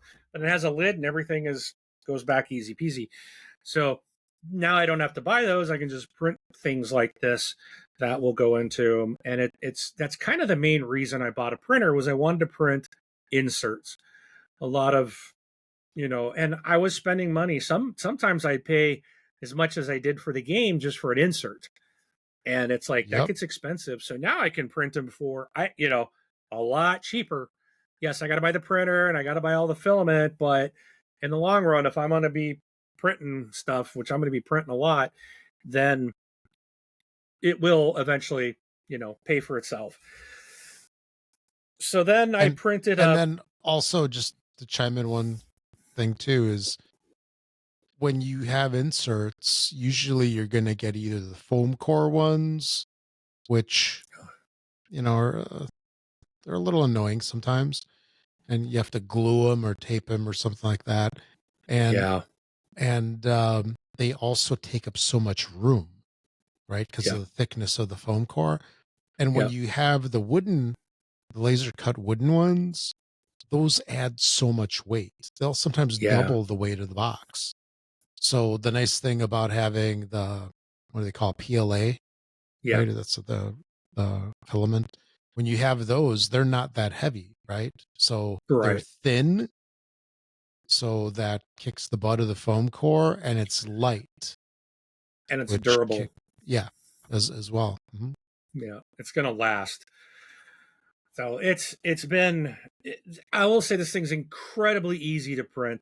Though there's an app on your phone, you can install the app.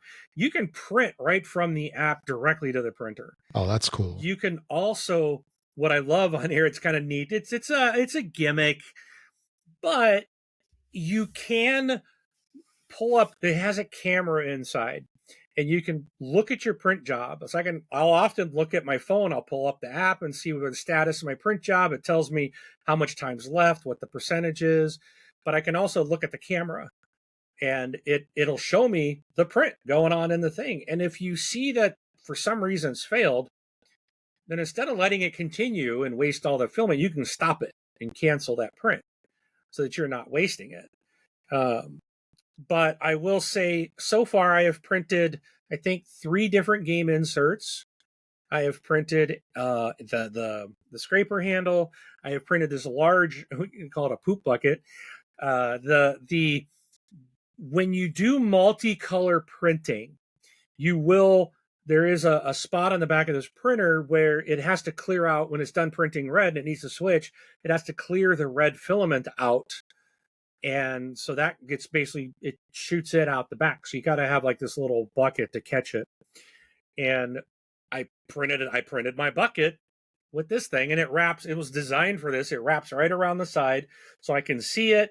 And it's a reminder that bucket's there, that I can look at it to make sure, if it's just sitting behind it, you might forget about it. But this way, when it wraps around the side, so you can see, it's really neat. It has the Bambu logo on it and everything. You can print it in whatever color you want. But I printed that thing, and this thing also is pretty quick. my dad's here visiting, and he's impressed with how well and like how fast this prints. You're not going to print out an insert in an hour or less. I mean, it's going to take several hours. These things take several hours. Some print jobs can multiple hours, but it does a great job. And once it's done, if you just let it sit and cool off, you just walk up and pull them right off. Now, if you go too early and it's still warm, it will stick to the plate. But if you don't want to grab them right away when they're done, you Will do you risk deform it? You can break it. You won't really deform it, but it's still warm, and you could it'll be more brittle at the start. Okay. Let it cool off, and then like I printed something overnight. I came down the next morning, and it was the first time I wasn't like trying to kind of pry it off of. You grab them and they kind of, it's almost like a suction cup. It's like kind of stuck to the grit to the plate, but they pop off. And I've not had anything like, I haven't broken anything yet, but the book does tell you for small print jobs, wait a certain amount of time to let it cool. Sure. But I had a pretty big run, and I let it go overnight. The next day I came down and I grabbed them. It was like they just like I picked my mouse off the tip. There was no sticking. It just pops right. It just comes right off. It was just like laying on the table. So once it cools, it does release from the print bed. I also have printed out some. I did this as kind of like because in the app you'll get like, if they kind of have this training thing like, oh, do this. So there's a couple of things they have you do in the app to kind of learn how to use the tool, how to print. And then you get, if you do both things, you end up with like some coupons which are pretty significant. Okay, really good. But I was printing out it's a fidget cube, I think is what it's called. So if you're familiar with like a widget or a fidget spinner or a fidget toy, that's what this thing is. And I was looking at it, and it folds into a cube and folds out. And I was like, I wonder if this is going to print like where I have to snap pieces together so that it moves. I printed the thing. It was done. It was one piece. I pick it up and I'm just, wow, it's hinged. And I'm like, you're immediately, I'm like flipping it and playing with it. I was like, and I'm like sitting there. I'm like, how did this do this? Like, I'm so impressed. It's like, it built me a toy that I picked up and it works. I didn't have to put anything together. I didn't have to snap pieces. It's all hinged and it works. And so I and I'm not a fidget person, but I've been playing with this thing ever since I bought it. So then I printed out 2 more this morning, and I made and I did 2 at the same time, and I actually made a multicolored. My dad's from Florida, so I printed one in blue and orange, so it kind of looks like Florida Gator colors. Well, it is the Gator colors, so I gave that to him, and he's like, "Oh, this is so cool." But he was amazed too. He's like, how does this, and we're looking at it like, how did it print this so that it's working? Like, it's a whole new world. There's so many things to do that this thing can do. And another thing, I think it was the last thing I printed, was my youngest son has a whole bunch of Lego minis. He's got like 100 of those little miniature Lego characters. And I was flipping through the app, just kind of looking at different things that are out there, and I saw these little rectangular boxes that are like display boxes that you can put 4 of your minifigures in, and it's like black, but the background is like printed in white. And if you have watched Star Wars and seen kind of like that, it looks like they're standing in the Death Star. It looks like they're in a hallway on the Death Star with that kind of black and white, texturing and the coloring, the design. And I'm like, this looks so cool. Yeah. Like, and so I printed out like 4 of these things for him. And I'm like, I'm not printing out enough to put all 100. You got to do like 20 more. Yeah. But yeah, he's like, so he's got like 16 of his characters, but he's got all his like clone troopers lined up, and they even have it's got a little thing in there so like they can sit right in there on a little, like these little pegs or whatever, so they don't even fall over. And I'm like, this is so nice. Cool. And it looks awesome. So basically you printed him Star Wars Kallax shelves for his Legos. So I don't know if this will. I'm going to try to zoom in here. I got a picture of it. So I'm going to hold this up. So those that are watching online, you can see it Yeah. in my camera. So, and then there's another one right next to it. But you can see how it looks like they're standing on the Death Star with the white and the way that's Yeah. slotted in the back. Yep. I'm like, that is so cool. And so, like, there's like, he's got his little display of 16 of them, his little clone troopers. But Yep. I'm like, so I'm printing out toys and things for my son. I'm like, I thought I got this just for gaming. Like within the first week, I'm just like, I'm looking for other things. Like, what can I print? Outside of all my gaming stuff, I still have a bunch of things. It's gonna get. I'm not running it now because we're recording, but I'm gonna be printing several inserts now for some games that the base game doesn't fit in the box, but it will when I'm done. So Yep. yeah, it's cool. I am very surprised.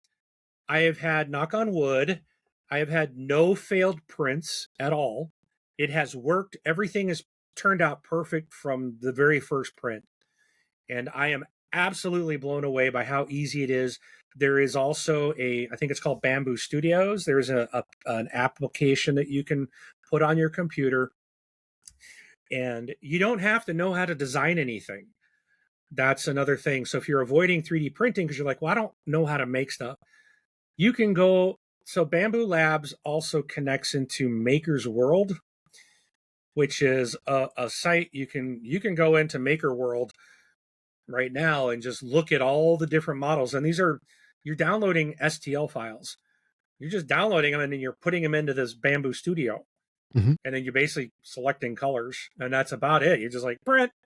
It's pretty much as simple as that. Now, if some things are too big, it'll let you know it doesn't fit, and then but it, like I had one component tray that was too big. It went off the plate, and there's a button. So I had the whole piece highlighted, and there's a button where it was like split. So I hit it, and it automatically cut this into like two pieces. And then I just moved the one over and I repositioned the other one, and I could print both of them on the same plate. And they don't have to be together because it's a game insert.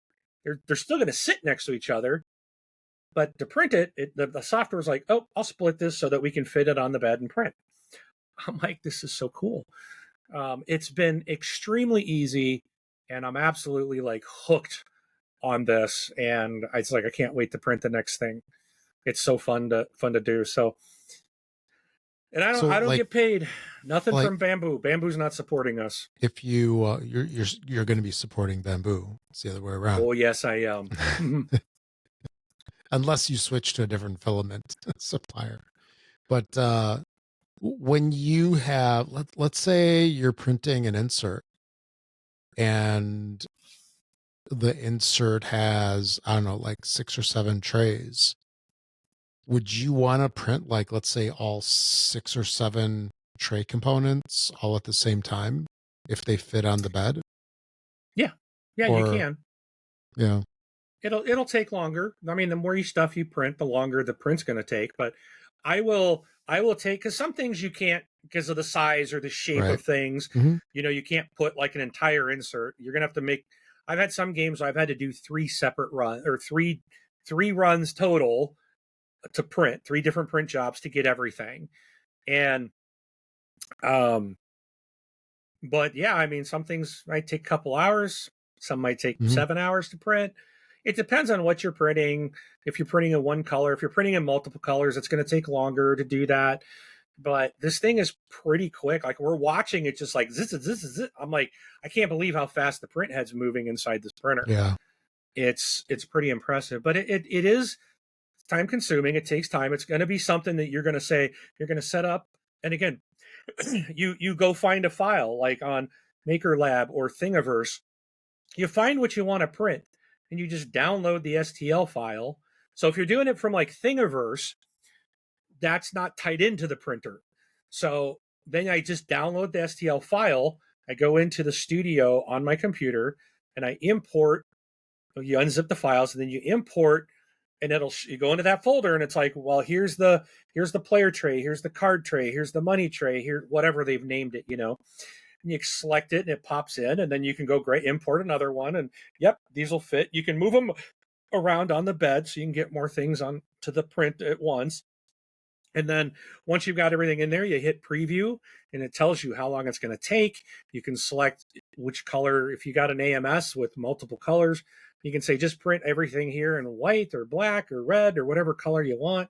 Or you can select, I want this tray in red, this tray in yellow, this tray in blue, this tray in green. Mm-hmm. Maybe you're printing 4 player color trays, and then it'll print them. Now, what I do when I did that, I printed one at a time, because I'm like, I'm just going to print the red one, and then Right. when it's done, I'll switch and print it at green. Because what I believe, and I haven't tested it, but what I believe is going to happen, because this thing, the printer will print from the bottom up. So if I'm printing 4 different colors, it's going to maybe lay down the bottom like very thin layer of blue, and it's got to purge the blue to move to the next one, and it's going to keep purging filament as it builds these up. So to save on filament, I'll print one at a time, because then I get no waste, because it's just one color and it just zip zip zip zip. There's no And I purging. don't believe you can. I don't think it'll print, because the print bed moves up and down, and maybe if there's enough room between them, then maybe it'll print one first and then the other. But when I have a bunch of things on there and they're all the same color, it is laying it down top to bottom. So, or bottom to top. I'm sorry, bottom to top. Yes, bottom to the top. So I would recommend, at least from my experience or my knowledge, and I'm very new at this, I could be wrong, but from what I've seen, I'm going to save a lot of filament if I just print the player colors that I need, do everything in that color at once. But I remember a couple of years ago, I was at a school district for work, and the guys there were printing a whole bunch of stuff, like Pokemon characters and various other things. Yeah. And then what they used to do is they would take them off the bed and then they would sand them. Granted, this was at this point probably like 6-7 years ago, maybe. And I know technology's changed and the resolution, if that's the right word, is better now. There's nothing to sand. There's nothing to sand. Okay. So I take them out and boom, they're ready to go right into the box and be used. But, how are the edges if they're curved? Are they fine, or is it ridged? So my little toy that I made had rounded edges. Like it was like cube, but they're round, and they're perfectly there's no rough edges. Like it's just perfectly smooth. I'm like, this is crazy. Yeah, there was nothing to sand on. I'll have to. I don't have it sitting here. I think I was playing with it upstairs earlier, so it's upstairs. I'll have to show it to you sometime. Well, I mean, like, let's say, like on your inserts, how are the walls of the inserts? Are they smooth, or like if you like the outside of what I've seen so far, like the outside is like a texture to them, but the insides are smooth. And so I can alter that. It depends on how the print itself is set up, like how it's whoever built it set that up. Like when I did my fidget toy, they had a couple different STLs where it could have been no design, like just the cubes, right? Or there's a honeycomb design. Okay. I'm like, oh, I want the honeycomb. That looks cool. And then you could have multiple colors, and then so the STLs will say this color, these pieces are printed in this color, and these are this type of thing. So the way that looks, the texturing is in the STL, which as I expand I can probably alter those in the Bambu Studio that I have, the program, because you can you import these STL files and they're there. And then you can manipulate them if you wish. Now, sure, I don't do that for an insert because it's already the proper size. Everything's been, measured and ready to go. But if I was going to say print like a Godzilla, I have one. I'm waiting for some more filament. I'm waiting for my gray to come in. I want to print the Godzilla that has the blue spine on his back and his body. So I already have one, but that's the STL. Now I can make him bigger or smaller. So I can print a little tiny one, or I can I just import that and then I can make it bigger to be probably a couple feet tall if I want. Mm-hmm. So, and that's so like I was saying, Thingiverse, you would download the STLs to your computer and then import those into the thing. If you're on Maker World, then it has an option right there. It says open in Bambu Studio. Okay. So I don't have to download anything. I'm just gonna click that button and it automatically puts it into my studio, and then it's just so user friendly. This thing is amazing. It's yeah. Their deal. So they're having a third anniversary, and it goes up until July 15th, 2025. There's a cutoff date and time at that point, but I absolutely can recommend this for someone getting in. I would also recommend getting like the PS1. They have smaller printers, they have cheaper or printers PN, that are like P1S. open air. And if you get one that where there's some really like the A1 is one of them. The bed itself moves, like your print head stays and the tray moves. The problem is that now your product is moving as it's trying to cool, and they tend to have print problems. Also, if it's open and not enclosed, if you walk by or your air conditioner kicks on or your heater kicks on or a fan is on or someone opens a window and air changes, the temperature or the breeze can cause print failures. So buying one of these that's fully encased, like the P1S, helps. It regulates its own temperature. If you walk by, your breeze is not going to throw anything off. You can open a window. I can run my fan in this room. It's not going to affect my print. So just, that's why I went with this one. It's encased. And start there. You don't need the AMS. That is more money and it's nice to have. But if you're going to just print everything in a single color, the printer does have a spool thing on the side of it that you install, and you just put your color filament right there and feed it into the printer, and that's it. You don't have to buy the AMS if you want to print one color. You can always add it later. And you can always add it later if you decide I want to do multi-printing, or I want to have, maybe I like right now I got 4 colors in the thing, so I can go in and say, well, just print this color. But if I want something that's not in there, I still got to take it out of there and then put it back in my box, get the new one, put it. So it's really how you want to print, what you plan to do with it. But I can say Bambu Labs P1S is a fantastic place to start, and it's amazing. I am so happy with it. And it sounds like that's a great place to start, and you're going to be covered for a while. Like if you jump into it. Whereas if you, let's say, get a smaller one, you might be more apt to upgrade sooner, I'm guessing, maybe. Yes. Yeah. Or you might be disappointed because you're like, oh, this doesn't work. The prints are failing. And you might think it's the printer, but it might be, well, the bed's moving around, or that you have it open and there's breezes blowing, maybe the air conditioner, it's summertime right here in the US. So if you have an air conditioner on and it's blowing and you got it sitting under a vent, it's going to mess up that print every time. And it's not the printer's fault. It's the breeze. It's the airflow. But that can disappoint someone. Fault. Meaning the person's there you go. fault for putting it there. Yeah. So, but that can dissuade someone like, well, this sucks. Doesn't even work. What a bunch of junk. Yeah. Well, not necessarily. So I think this really alleviates a lot of those things that can cause problems. Your bed doesn't move. It stays. It does raise up and down, but it doesn't move left, right, the other dimensions. So your piece that's being printed, the print head moves around it and it stays stable.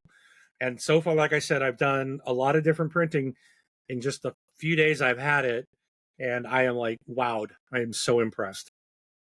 So I'm curious to this because you're saying you print the different inserts for your games.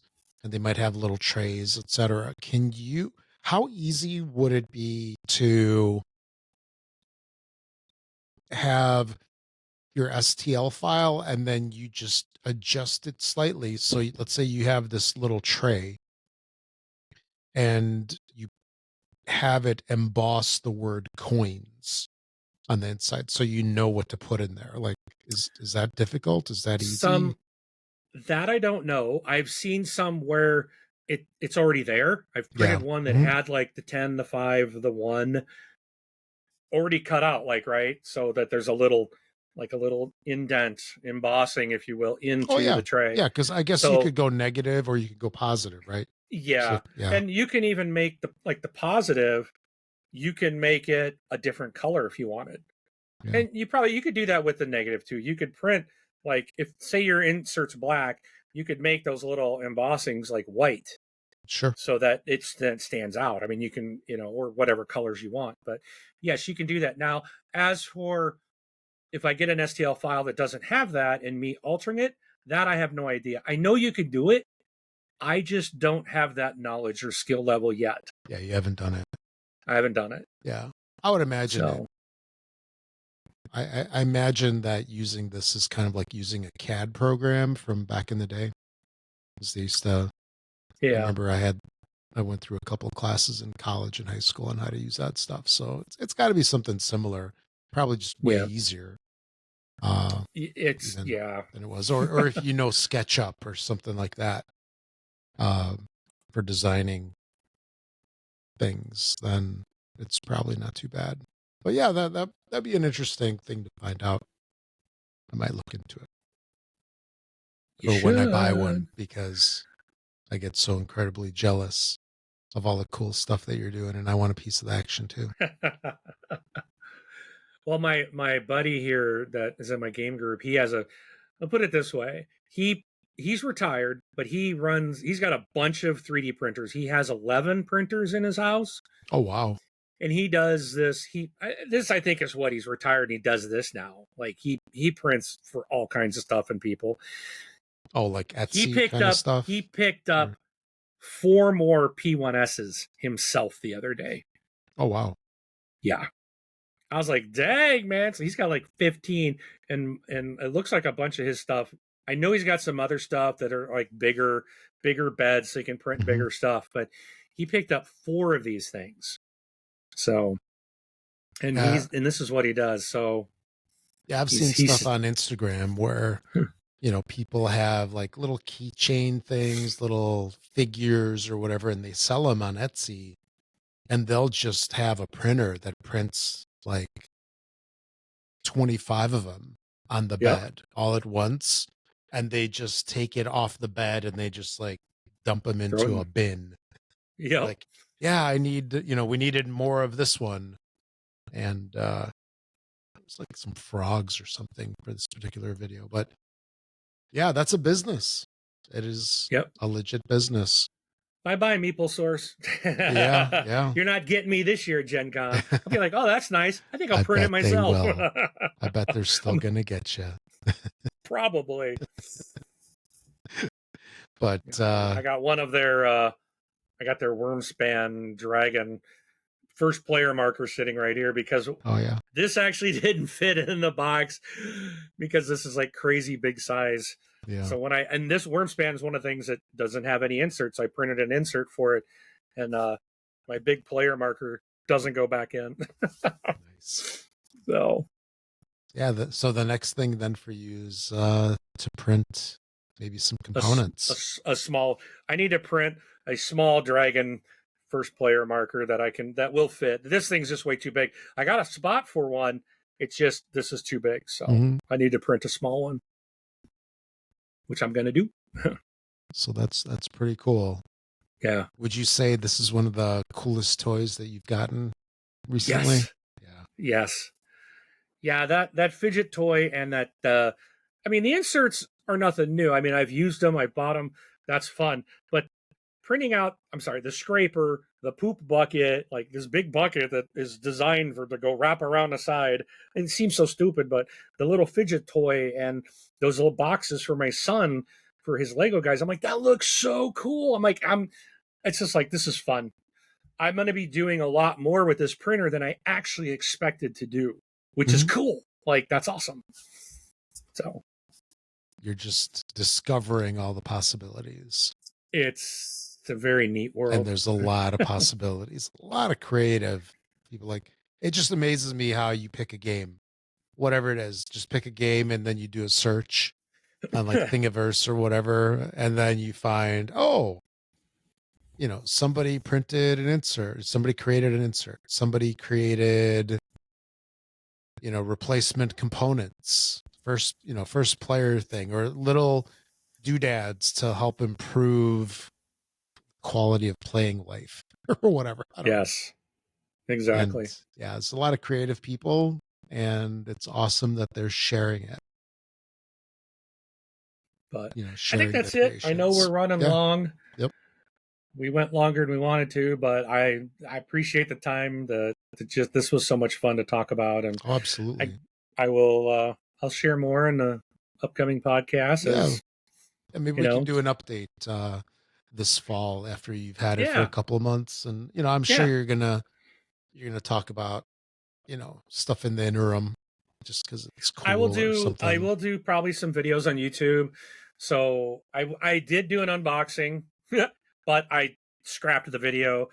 My setup here is not set up for something like that. It's too big, and you couldn't really see it. You couldn't see me, and I scrapped it. But what I'm going to do is I will take some pictures of it. I got some videos of it working, and I'm going to put some video content together to put on our YouTube channel, and then I will show off some of the things that I've printed, like the little toy, the scraper, some of the inserts for the game, so you can see what the game looks like with the inserts in it and get an idea of what I'm printing. So I will do that through YouTube on our YouTube channel. Very cool. So, all right. And wow, we just hit the 2-hour mark. Yeah. No. So okay, that's an awesome journey. Looking forward to seeing what else you discover on that journey. And I'm gonna try to hold strong and not get one right away. I bet I'll have one by Christmas. Do it. Or by Gen Con, whichever comes first. When you see me pass up the Meeple Source booth, you're going to be like, yeah, dang, 3D printing is real. He doesn't even look at them. You're like, I don't got this. Who cares about Meeple Source? Meeple Source is my printer, my P1S. Yeah. Meeple Source has awesome stuff. I'm not down on. I've spent so much money there. So it'll be nice to print my own. But if you don't have a printer, they are a great place to get some upgraded components. So if you notice, I did ask you how long it took to get yours. Because I was curious. If I order one today, when am I going to get it? It was less than 10 days. Yeah. Okay. So, and that's coming directly from the factory. Yeah. I mean, it's not, you're not getting it on Amazon next day. So, yeah. So, cool. All right. So that was awesome topic. Looking forward to seeing what becomes of this in the future. All right. So that is it for episode 100. Thanks for listening, everybody. And we'll see you again in 2 weeks. I'm Rob, and catch you soon. I'm Mark, and I won't see at the table because I'm going to be too busy printing. Later.